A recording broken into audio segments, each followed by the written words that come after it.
Well, Hantavirus is a rodent-borne virus that can spread through the air or contaminated surfaces. Now, health officials are warning it can cause severe, sometimes life-threatening illness. It's a rare disease, typically caused by exposure to waste from infected rodents. Humans often become infected when they inhale particles from dried rodent droppings. But people can also be infected from contaminated objects. In rare cases, they can also pass it on to another person through close contact. Well, at first, hantavirus can feel like the flu, with patients suffering from fatigue, fever, chills and aches. But over time, the virus damages the heart, the lungs or the kidneys. Patients can suffer severe shortness of breath, organ failure and death. There's no specific treatment or vaccine for hantavirus.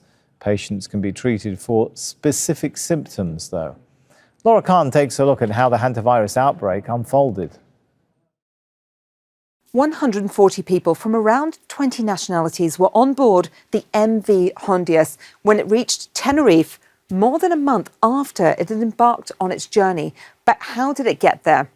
Well, the first suspected case of a virus involves a Dutch couple, and they'd been travelling through Argentina and also Chile before boarding the MV Hondius, which left Ushuaia on the southeast tip of Argentina on April the 1st. 10 days later, the 70-year-old Dutchman developed respiratory distress and died on board.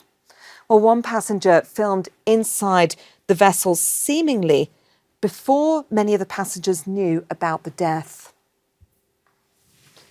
Now, on April the 24th, the Dutchman's body was taken off of the ship in St Helena. His wife also disembarked, along with dozens of other people. A day later, the Dutch woman took a commercial flight to Johannesburg, and it's not quite sure how many people from the ship were on board that flight.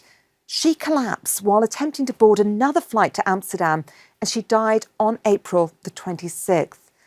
Now, back on the ship, a British person became ill and was evacuated to Ascension Island.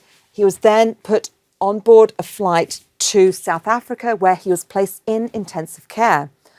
On May 2nd, a German woman died on board the ship, and that's while it was travelling towards Cape Verde. Now, the same day, South African health authorities confirmed that the British man had actually contracted hantavirus. On May 6th, 3 more people were evacuated, and 2 of those were showing symptoms of the virus. The WHO then classified that as an outbreak. The ship then set course for Tenerife in the Canary Islands, and there Spanish authorities and the WHO are now working to screen and repatriate passengers.